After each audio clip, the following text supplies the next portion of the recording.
I'm not Yes. getting any. Okay, great. All right, so that's one of the places where you can go and you can look at that. If you want to pull it up, set it, to the side of the Zoom chat so that you have it available to you. You can also reach it through the members section link. That's it toward the top there. There's also another link for the current agenda there in the main box there on the right-hand side or on the left-hand side. It says current meeting agenda. That's also another place where you can pull up the current agenda for this week. At this point, we don't have any guests, but I am going to push this over. Well, since we don't have any guests, actually, I'm just going to push this over to our Toastmaster for the evening. Please help me to welcome Mr. John Vessels. Yes, here I am. Take that agenda off the screen. Okay,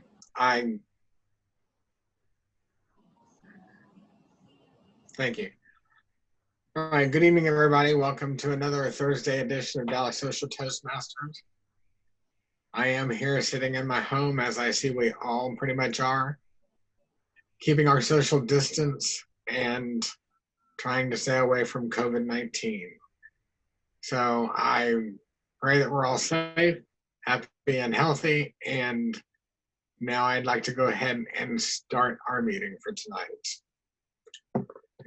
The theme of tonight's meeting is, if you look at the top of that page, it says, does the right thing change time? Ignore that. Boy, I just got all that twisted. The theme of our meeting, does the right thing ever really change, is what it was meant to be. And I picked this up when somebody asked me the question is, did the right thing for my parents change for me? And I kind of wanted to speak to that issue right now. There are certain rights or correct behaviors or actions or attitudes that do carry over from our parents.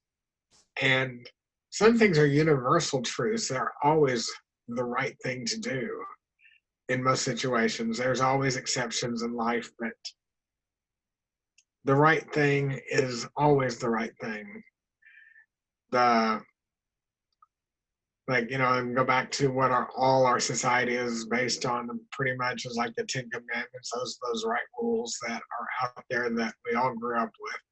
It's part of our Constitution back in the background. It's not mentioned, but our universal morals all have kind of a tendency to revert back to those kind of things that we were always growing up with.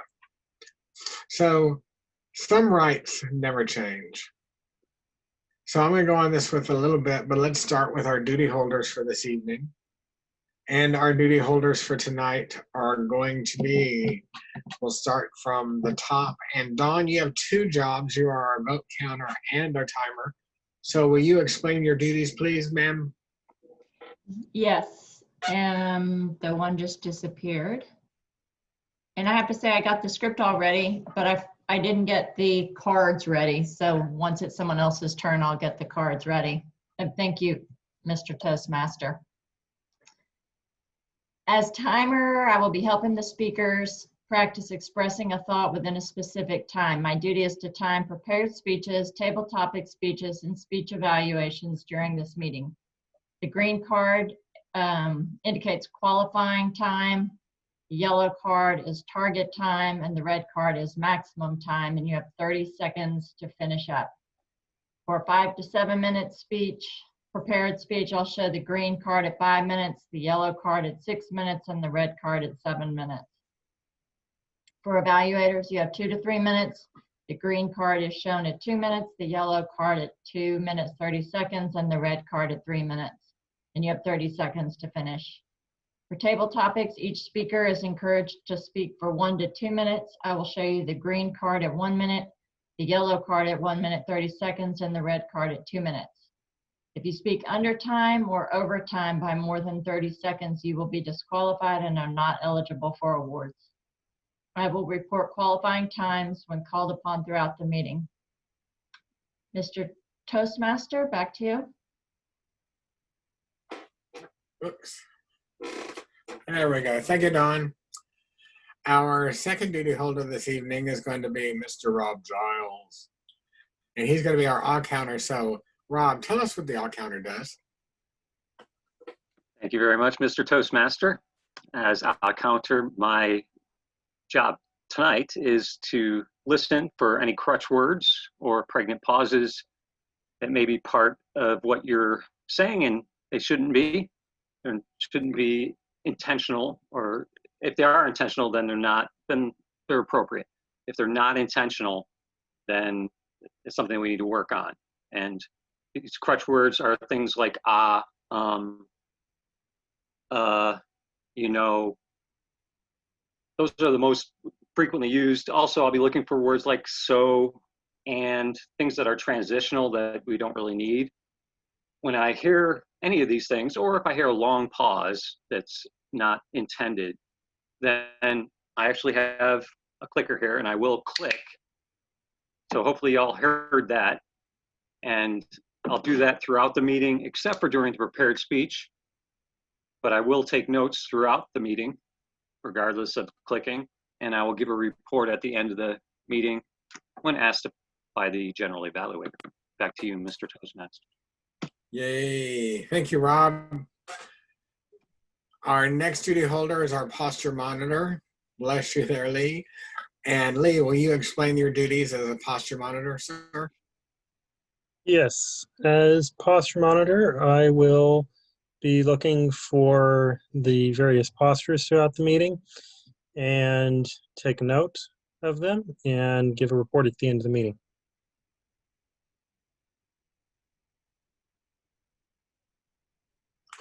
Thank you, Lee.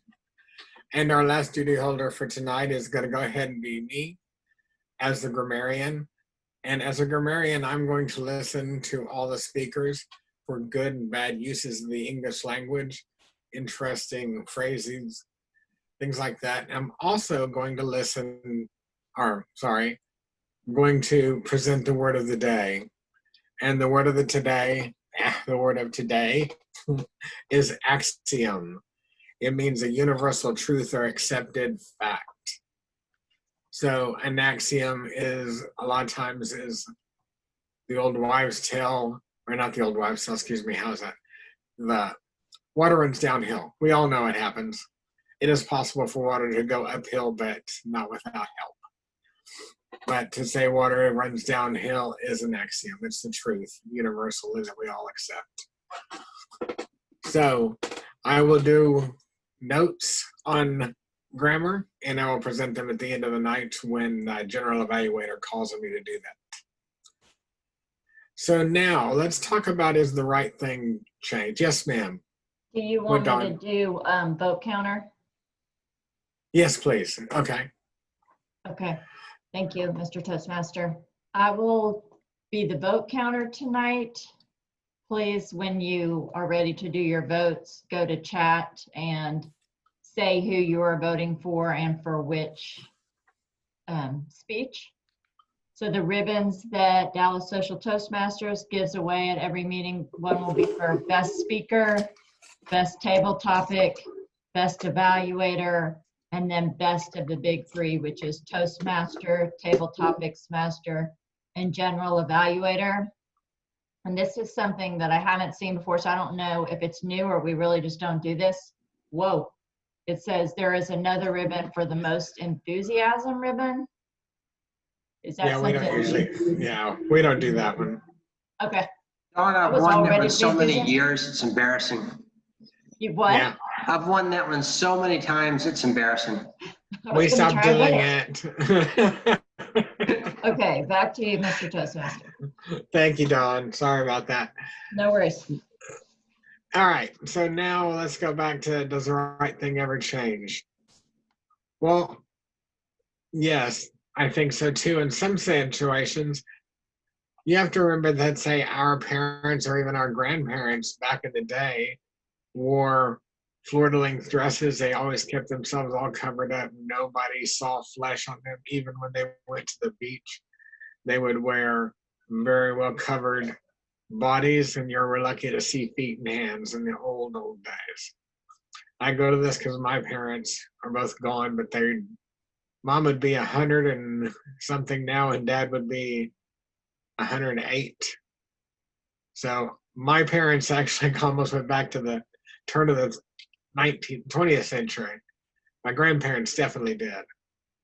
But of course, nowadays, it is all right for us to like go to the beach, expose some skin, to show our chest and our bodies. Women get into bikinis, which sometimes is not appropriate for some women, because I've seen some quite big women. But if they're happy, they're happy. But oh my!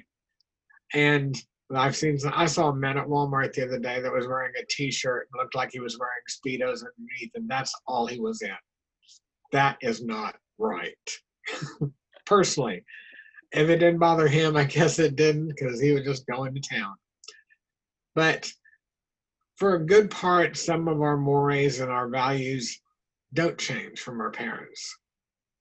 So I'd like to move on now to our prepared speaker. We have one this evening. Tanya couldn't make it tonight, so I'm going to call on my first speaker for the night, and that is Dagan Newland. And Dagan is going to be giving a speech tonight called Coaching. It's 5 to 7 minutes. Now, Mark Schroeder is his evaluator. So, Mark, will you tell us how you are going to evaluate Mr. Newland? Why, certainly. As you mentioned, the speech title is going to be on coaching. This speech, he is supposed to deliver a well-organized speech about some aspect of communication styles. He may choose to speak about his or her own communication style or the impact of communication styles on him. It may be humorous, informational, or any style that he wants to choose, but it should not be a report on the content of this particular project.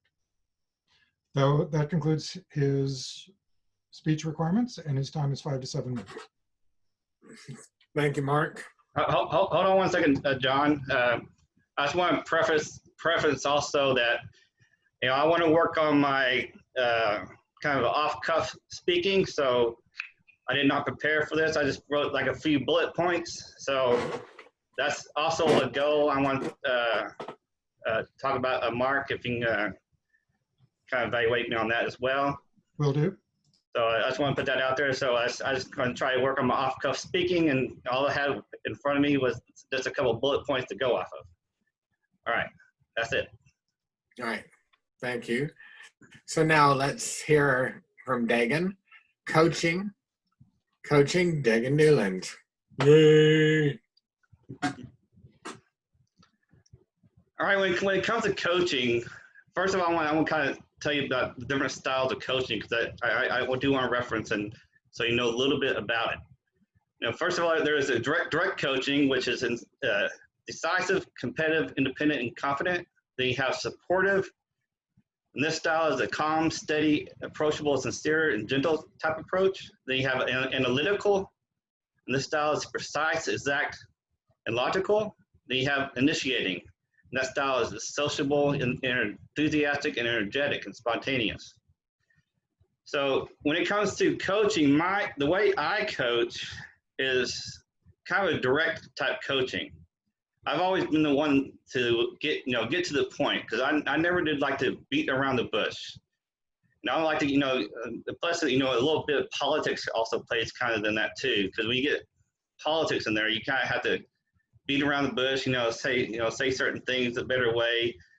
And the way I do it, I like to get, just to the point, quick as possible, save time, because, and what I do is kind of a fast-paced environment. So the less time talking is the more time working. So that's kind of how I approach it. But I do realize that there are people that react differently to different type of coaching methods.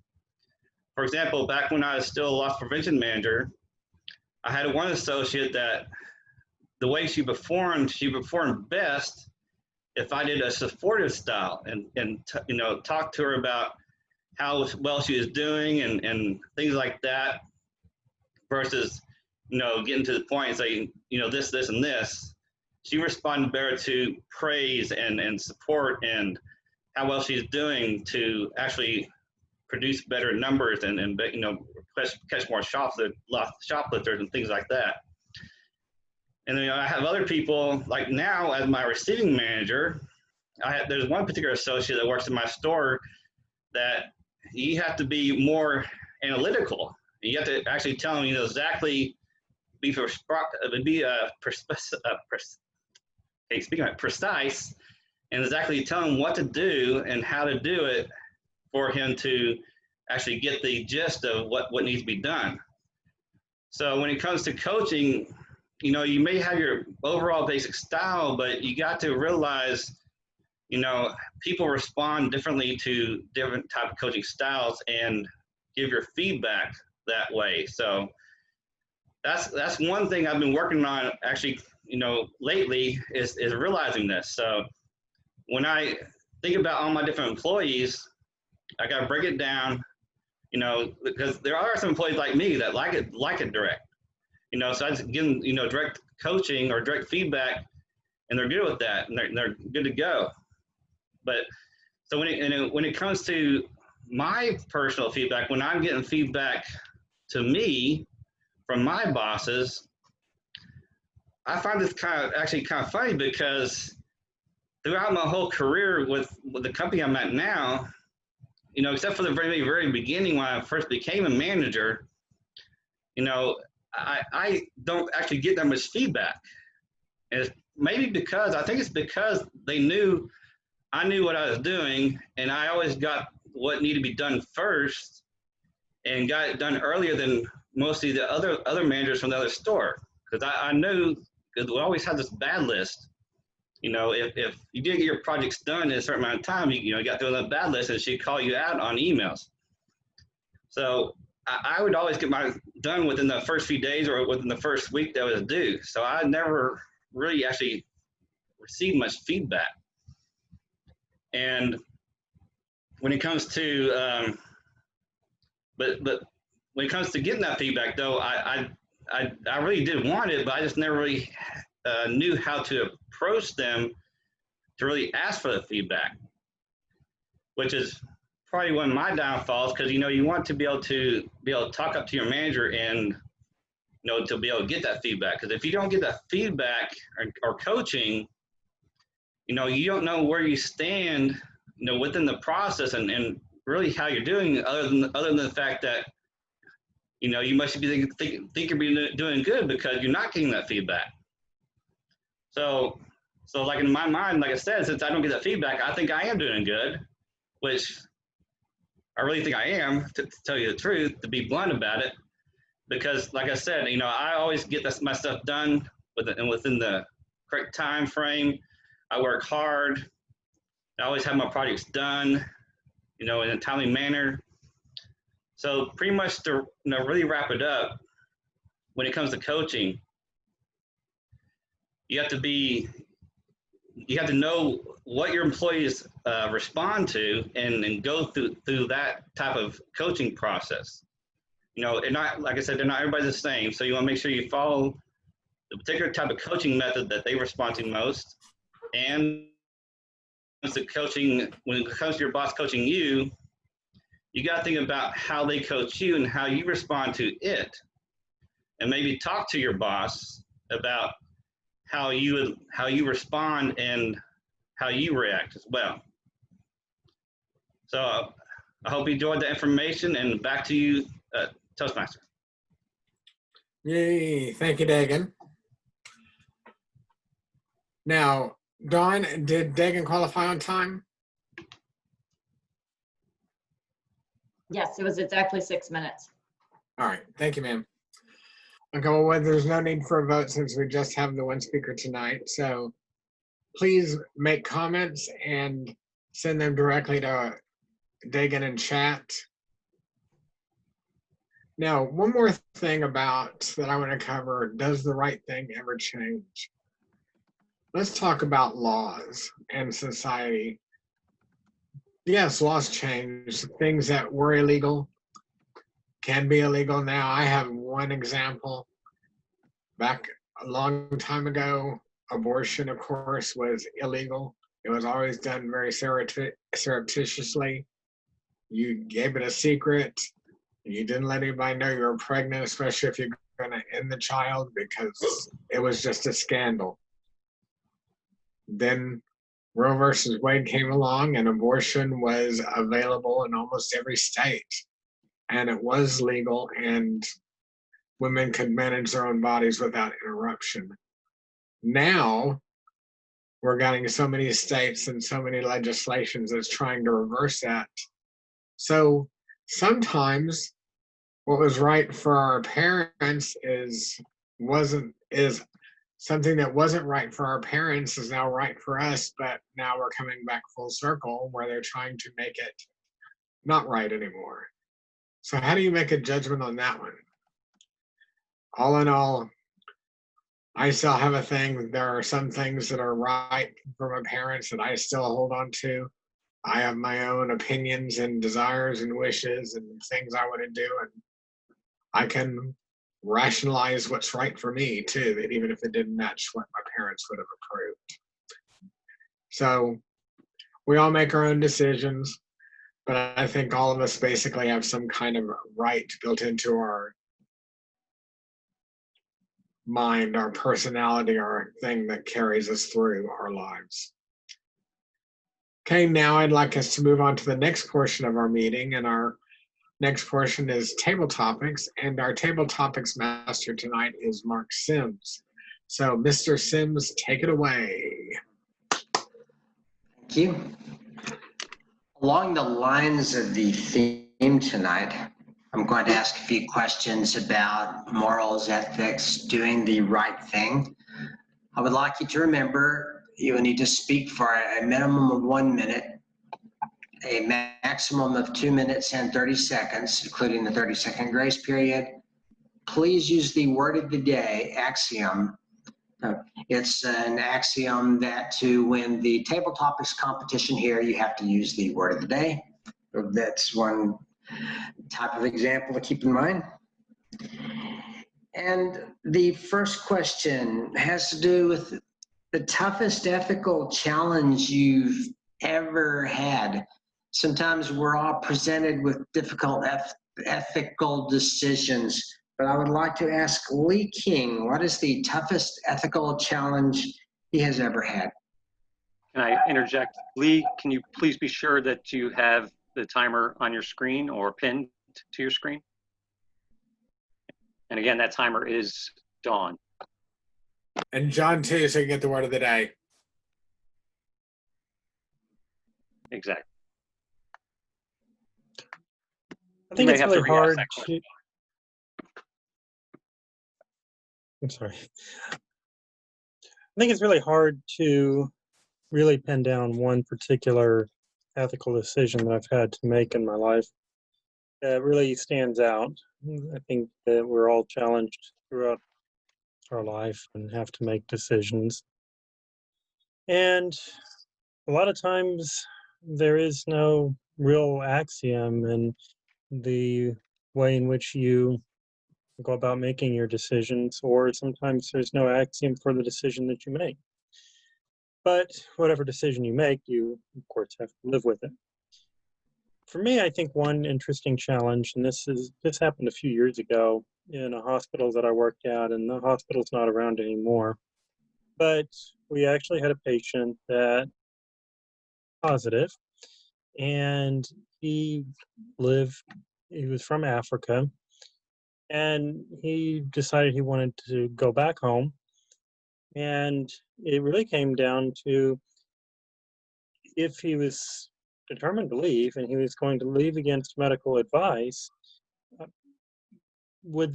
should we let the airline know to put him on the no-fly list, because he would be flying around the world, he'd be infecting who knows how many people with TB, or does he have his right to privacy and not say anything to anybody and hope that nobody gets sick? It was a very challenging thing to deal with. Luckily, I was not the one that had to make the final decision. His doctor did. But all of us really felt like it was worth mentioning it to the airline. So in that particular case, the decision was to go more from the global health and perspective and say that his right to privacy should be minimized because the amount of people he would be infecting could be far worse. Definitely a hard choice because certainly legally he does have his right to privacy. Back to you, Mr. Tabletop Master. Thank you. That was an excellent example, Lee. And for this next question, let's consider principles versus pragmatism. I guess the stereotype is the people that play by the rules, do all the right things, fall behind, at least commercially and financially, the people that go for it, that bend the rules, that cut the corners. And I would like to ask Rob Giles where he comes down on the debate in principles versus pragmatism. Thank you very much, Mr. Topic Master. That is a difficult question. And it's one that we can really all, I think, delve into, especially during these times that we're living in right now. There's a lot of questions about, does the end justify the means? And I think that's really what you're getting at. You know, are the principles that we hold more important than, you know, what happens in the end, or vice versa? You know, are our principles fine as long as we get there, no matter how we get there? And I would have to say that for me, and probably for everybody, that overall, we probably have times where we feel one way and then times where we feel another way.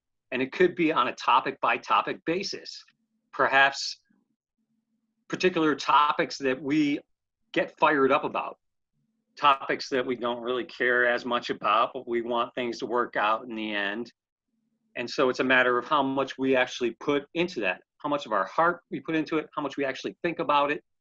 So those are some of the things. As far as myself, one particular topic that I don't talk about a lot, and part of it is because it's a political topic, very politicized, but in my mind, it should have nothing to do with politics. And that goes back to something that John had mentioned about abortion. My personal view is that abortion is wrong. I believe that it's alive. And therefore, I don't, you know, that principle stands throughout. There's not a justification for doing that. Obviously, there are circumstances, but overall, I will stay on that line. And that's something that I have a principle about that I won't waver on. There are other times and other topics, other subjects where I may have a little bit more gray area, in which case I may say, all right, that's fine, you know, but we can't cross this line in order to get to the end. So like I said, I think it really depends on the person, but probably all of us have times when we will or will not. Back to you, Mr. Topic Master. Thank you. Again, very difficult question. Good response. For this third question, let's keep in mind that, again, we all have to make tough ethical and moral decisions at times, but there are a lot of really good examples out there. So there's examples that we can follow. And I would like to ask Dawn, what's the best example of you see someone doing the right thing? And Dawn, Dagon's available to time you, so don't worry about that. So Dawn Levy, give me a great example of someone who does the right thing. Okay, thank you for that question, Mr. Toastmaster. I think because my memory is short these days, I will remember something from yesterday of seeing somebody do the right thing and literally almost having tears in my eyes because it was my own child. Try to make the story short. My son is not a wealthy man, and he works a teenager type of job, so he's not making much money. And I was looking at his bank account the other day and saw that he had Whataburger delivered and paid $22. And I was not happy about it. it was not at my house, it was at his dad's, but I was pretty livid and told him he could have gone to at least gone downstairs and gotten a piece of bread and saved himself $22. So he was feeling kind of ashamed. And then so I asked, well, did you at least tip? And he said, yeah, I wasn't going to tip that well, but when the lady walked up to the door, I could hear a baby crying in her car, so I tipped her $8. And I thought that was really, he listened. He is a good person, and he did the right thing. And then I know he wanted to save his money, except for, you know, for himself, for his own Whataburger. But I felt very proud of him for doing the right thing, and that will stick with me a long time. Though I do have to say, I do see a lot of people doing the right thing these days when I actually see people. But this is one that will definitely stick with me for a while. Back to you, Mr. Toastmaster. Thank you. And your son is definitely a better tipper than I am. For the next question, just as there are great examples, there are some really poor examples of ethical decisions. And so I would like to ask Kim Crandall not to discuss your own, don't want to put you on the spot, but to give me an example of poor ethical decision making that you have witnessed. Thank you for that question. An example comes to mind. As a worker, we're expected to follow certain guidelines. And yes, there's guidelines, but ethically and morally, at least in my opinion, we need to hold ourselves to a higher level. And one day, I think most people will say that their company has rules about clocking in for people. I was coming back from lunch and somebody asked me to clock in for them. And the axiom is, you know, across the board, you just don't do that. You know, you're responsible for your own time. And first of all, I couldn't believe that they asked me to do that, but then I said, I can't do that. I said, we're not supposed.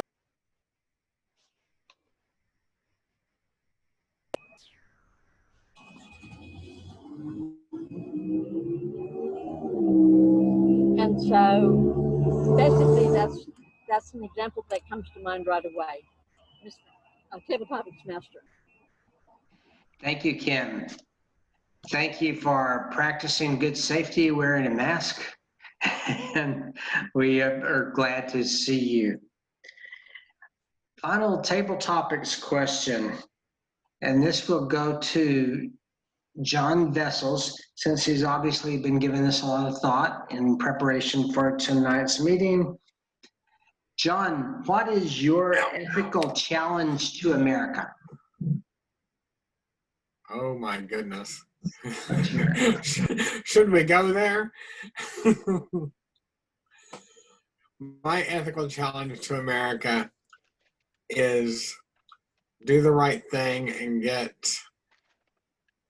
the right person in office, not the one that abuses power, and all of them probably will abuse it on some level, but you just have this blatant out and out liar that changes his mind every 5 minutes, goes, everything is a personal whim, and I would really like to see him get out of office. I don't think he's the most unethical person I've ever seen in my life.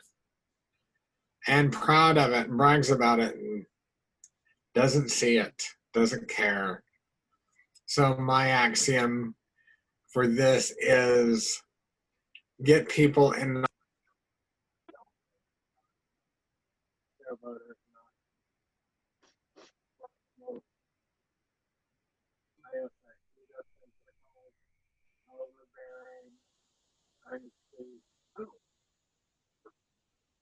anyway, there we go. Losing your audio.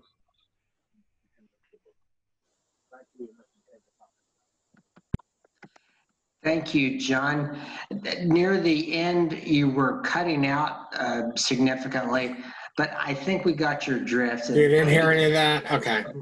The last, I know. probably the last 15, 20 seconds. But believe me, we kind of got your drift. You said, should I go there? Buddy, you went there. Yeah. All of a sudden, my headset's like kind of cutting in and out on y'all, and I keep having to readjust it to get y'all back in. I don't know. First time it's ever done that. Maybe it's government monitoring it. They were jamming your communications. Oh, yeah. I said those words. I didn't say anybody's name. You didn't know. Anyway. You were very discreet. We have to use our own interpretation to know Right. who you might have been talking about. Might have been Putin. Anyway. Okay. At this point, I would like to ask our timer, Dawn, did everyone qualify on time? Yes, they did. Great. And I would like to ask John, I'm sorry, are you also the grammarian? Yeah. Okay, great memory here. Did everyone use the word of the day? I don't think so. I know I did. I know Dagan, I didn't. I'm pretty sure. Did Dagan? Who was the first speaker? The first speaker did. The first Lee. one was Lee. Yeah, Lee. I think Okay. he used Yeah, it. Lee did. I didn't hear Kim. I didn't see Rob. And Yeah, Go Kim ahead. used it. Kim used it. Kim did. Okay, because I Yeah, couldn't hear it her was- part of the time. As far as I know, I think Dawn and myself did not. Okay. In So that, there you go. great. In that case, please vote for the best of the following table topic speakers, either Lee King, Kim Crandall, or John Vessels.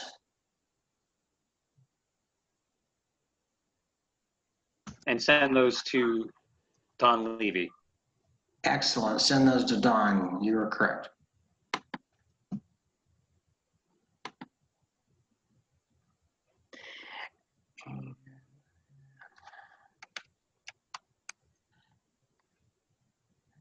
And thank you. And with that, unless our Toastmaster wants to finish out the theme, I'll turn it over to our general evaluator.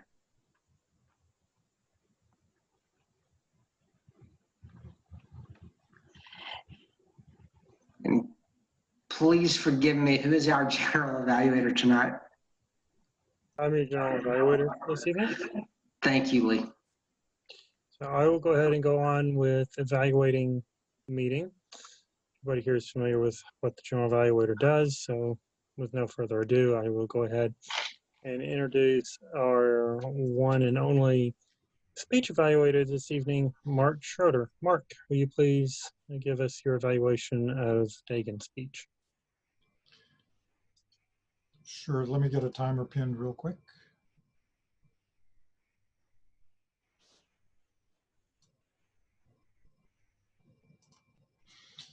Thank you, Lee. And thank you for your speech tonight. Dagan, with regard to coaching. I'm going to make a lot of my comments tonight probably on your content more than anything else, because your persona in front of the camera tonight was, I mean, it was fine. Nothing particularly exceptional other than the comfort level, but certainly nothing egregious or anything that I saw with regard to how you looked or otherwise sounded voice-wise on camera. So let me talk mostly about content. So, going to go kind of 3, 2, 1. So there's going to be things I liked, a couple of things to work on, and then in particular, what I thought was overall best about this speech. I really liked the fact that you started it off with listing all of the different styles that would have been, obviously, without commenting on them being part of the project. They are clearly part of the project. You were also reading them, and it was apparent just because they were complex enough that having memorized all of those would have been really, really tough. So I suspect that you were probably reading them, but it came across fine. I liked the fact that you pointed out that there was a difference in perhaps between how you get and how you give feedback. A lot of times people think of it as being a symmetric process and you would give what you get. That's not always the case, and it certainly is not always the way it should be. There is going to be a way that you prefer to receive it yourself, and you pointed that out. And you were also very explicit about the fact that you had to adapt your style to what was best for the other person. I like that. Finally, on the pluses here, I thought that you were particularly, you had good insights with regard to what happens when you don't get enough feedback yourself. We've all gone through times where, for whatever reason, our manager, not every manager is good. We've all had bad managers that do not give feedback appropriately or often enough. And I think listing how that has consequences and what some of those consequences are, I think is important. A couple of things to work on here tonight. First of all, one of the things that I would have liked to hear more about, rather than, you use some of the time to repeat things and go a little deeper on things, and I would have liked to have seen a little bit of a brush on how you detect what the other person's style should be, or what they would hear best. If there's a way to judge by their personality how they would prefer to be given feedback and coaching. So that would have been one. And I did notice, perhaps because this was more of an off-the-cuff speech rather for you, that the words seem to be more present tonight than usual. So that is something to watch, particularly when you are trying to come up with words on the fly and you haven't rehearsed it enough. Finally, the one thing that I thought was good, you had a very good intro listing all of the different types, and you had a very good summary going back through that what the way you wanted to hear it was different potentially than what you would want from somebody else in terms of giving them feedback. And I'm the same way. I've actually had that discussion with my boss of what works best. Thought that was excellent advice and a good way to end your speech. Mr. Table Topics, excuse me, General Evaluator. Thank you, Mark, for very good evaluation. I'll now evaluate the meeting as a whole, and then we'll go into our duty holders. Starting with the overall structure of the meeting, very well organized. I know that John reached out to everybody in an appropriate amount of time. He confirmed his role, and we were getting confirmations fairly consistently throughout the week. So there were some last-minute changes that took place later in the week, but generally speaking, I believe that things went pretty well. I think it would have been good if we had known that Tanya was not able to make it this evening and perhaps have a second speaker. I always think that it's good if we have at least two speakers, but we didn't know that until the meeting started. So one recommendation would be that if a speaker confirms that they're not going to be able to make it, or that they're not prepared, to go ahead and post that, even if it's the same day, because perhaps somebody has a speech ready to go that if the email came out at 7 o'clock this morning, they would be able to respond and say, I could give a speech. Other than that, very good. I feel like everybody contributed equally to the meeting, and everybody had an opportunity to speak, and with it being a fairly short meeting, everybody had an equal amount of speaking opportunity, which is really good. At this time, I will go ahead and give my duty holder report, which is that of the posture monitor. And I have to say that I didn't really see anything that was very distracting tonight. Everybody did very good. Dagan, I feel like you did really well on your speech. I could see some hand movement, which is hard these days with the video cam, but you did a good job of getting your hands up there from time to time. At this point, let me ask for a grammarian report. Rob. I'm not the grammarian, but yeah, I can give Oh, my I'm sorry, counter. you're the counter. Yes, All go ahead and give counter. your counter report. Okay, great. Yes, Mr. General Evaluator, as our counter, we had somewhat consistently across the board, not every single person, but an and, as a preface to sentences and as a conjunction frequently for people. Some specific things that I noted were during Dagan's speech, Mark mentioned the you know, but Dagan, you also had and as a transition between, I think, 3 or 4 sentences in a row. That was mostly during a point where I thought possibly this was more impromptu information, and that could be the cause of what caused that, or the effect of what caused that.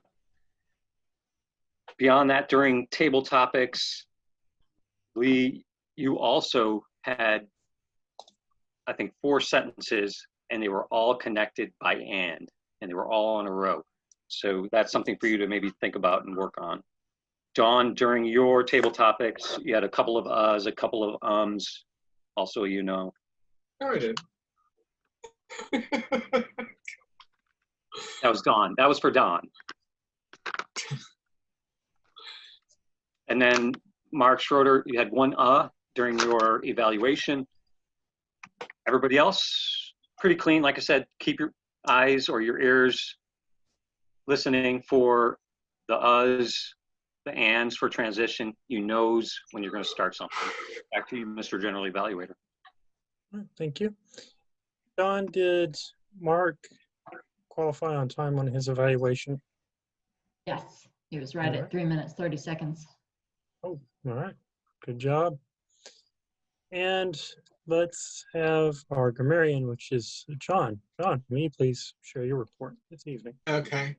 It's pretty lean report. Everybody did a decent job. Nothing really bad going on. A couple of words that I did like. Mark Schroeder actually used egregious, which sometimes we speak about that, but he used it in a sentence, in a speech on his evaluation. And Mark Sims, pragmatism. I am so glad that you explained pragmatism to me, because it just went over my head and it's like, what's pragmatism? God, I can't think of it. So thank you for elaborating. But I do like the word. I just kind of was blanking on it, but it's a very good word and very interesting. A lot of ethical use tonight, a lot of mores and things like that. I think everybody did a good job though. All right, back to you, Mr. GE. Thank you. At this time, the last thing that I will do is ask for the vote of the best of the big 3. That would be the person that you felt did the best job between John as Toastmaster, Mark Sims as Table Topics Master, and myself as GE. Mark did qualify on his time with only having 1 evaluator. He would automatically get the ribbon for best evaluator. So please cast your vote between the best of the big 3, John Vessels, Mark Sims, and myself, Lee King. And I'll now turn the meeting over to our president, Mark Sims. Thank you. I was hoping that a guest we had last week, Martha Day, would have returned. Hopefully she will in the future. She was. I have a quick update on that. In fact, she texted right at the beginning, around the beginning of the meeting, saying that she could not make it this week, but would be back next week. Sorry for the interruption. No, thank you. That is good news, because she was very involved in the meeting and it seemed like she enjoyed it. So definitely would like to see her back next week. And one main piece of business that comes to mind is we are going to need to have a club contest prior to the area contest. Fortunately, for once, we have a lot of time, because the area contest is not going to be until October 3rd. That is going to be a humorous speech and an evaluation contest. So in our club contest, we can have those 2 competitions, best evaluator and the best humorous speech. I would assume that to gauge the best evaluator, what I've seen done in the past is someone gives a speech and then gets evaluated by all the evaluator contestants. I would guess that would need to be a separate speech from the humorous speakers, because you wouldn't want to, I guess, it would have to be 2 different competitions. So we would need someone at the contest to give whatever speech they want to be evaluated by the evaluation contestants, and then everyone that wants to give a humorous speech to do so. So I want to put that bug in your ear now, and I can also send out an email to the entire club. And what the dates that I was thinking of for the club contest, I will just throw out a date, see if it's if you have anyone has any thoughts or other proposals. I would think September 10th. That's obviously a Thursday. It gives us some time to get ready for it. And that obviously is several weeks in advance of the October 3rd area contest. So we would have plenty of time to conduct the contest, have a little bit of a wiggle room in there, and to get the results up the food chains. Any thoughts on the timing? Any objections? Any approbations? Okay. One thing that comes to my mind that I guess would be a good question for our area governor is exactly how are they wanting us to do the evaluation contests virtually, because I'm assuming that the contest is going to be done virtually. I know traditionally the speakers are sequestered and their notes are taken and everything. So I'm just kind of curious what they're planning on doing this time if it's done virtually, because how are they going to enforce that notes are being taken? So Only thing that I know that you could Mark do was gonna is say. shove people into a breakout room. In a Yes. breakout room, in theory, they can't hear you. And you'd be able to monitor to see if it looked like they came back in on their own. no, I understand that part. The other part was about the notes, because traditionally, after the 5 minutes or whatever prep time, then the sergeant at arms collects the evaluator notes. Oh, that's true too. Yeah, that's going to be tougher. That's a good point.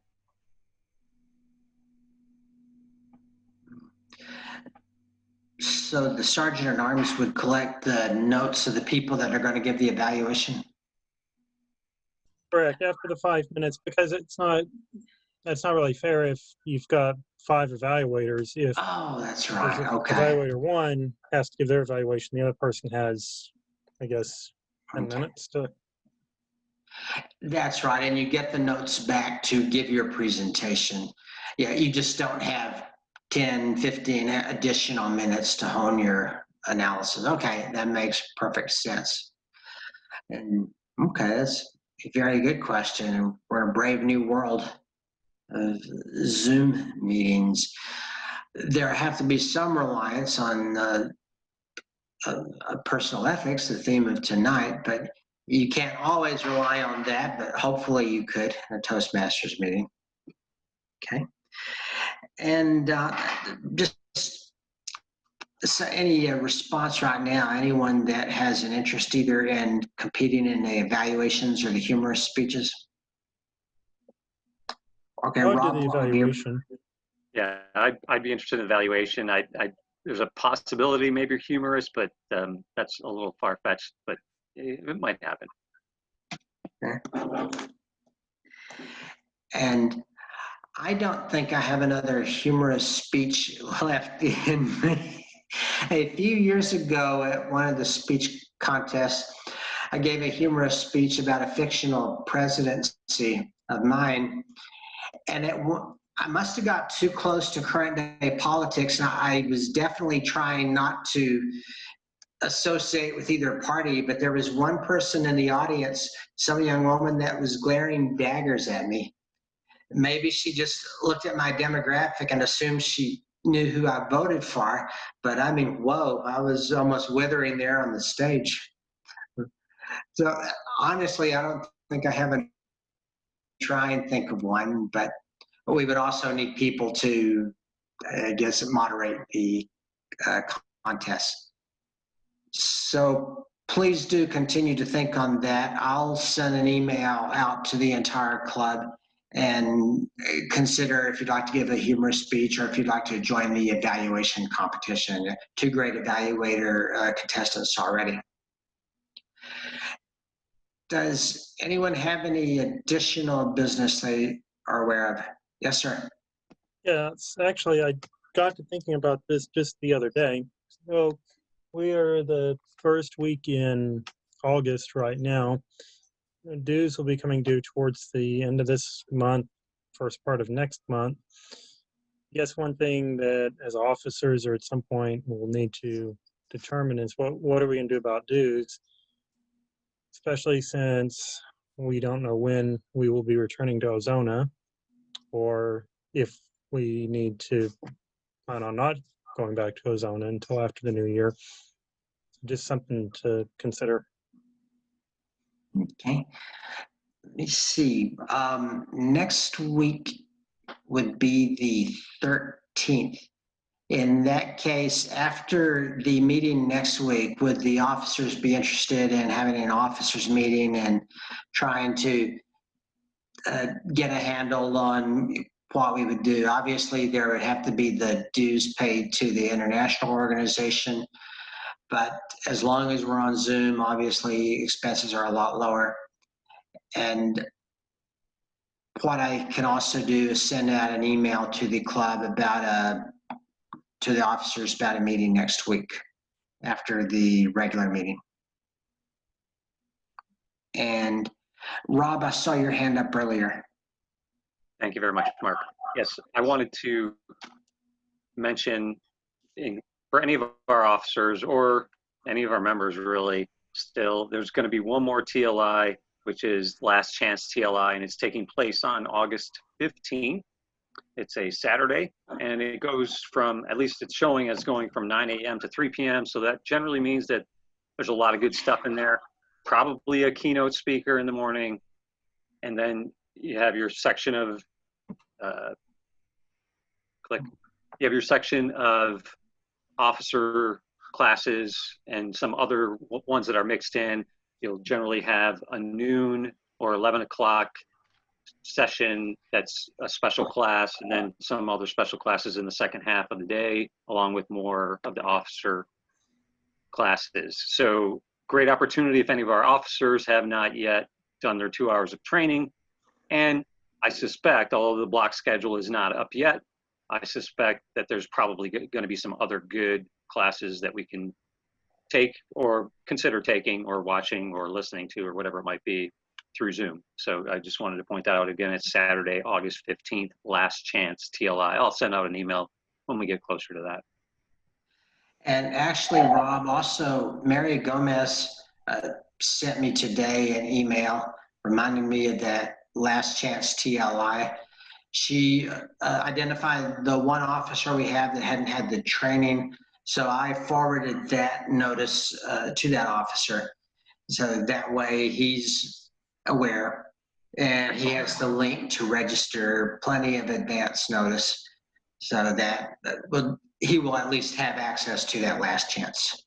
Any follow-up you want to do is terrific, but at least there's fair advance notice. And does anyone else, before we hear the winners, have any remaining business to bring up? In that case, Dawn, would you please announce who the winners are? Oh, I haven't done table topics yet, have I? I thought we voted on table topics. Yeah, I didn't know if I had announced it, sorry. Okay. The table topics winner is John. Okay. The winner of the big three is John. Wow. There we go, John.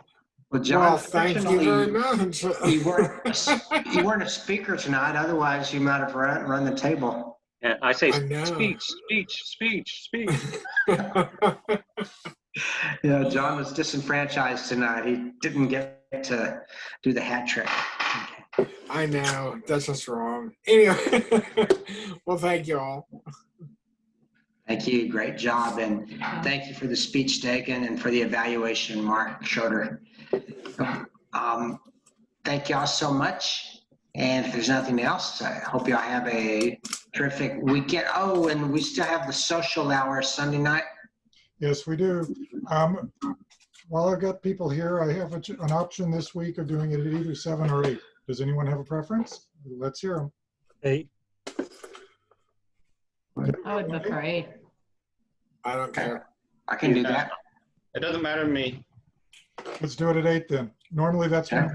I have the one with my sisters, but both will be unavailable this particular week, so 8 works. Let's do it. Super. Right.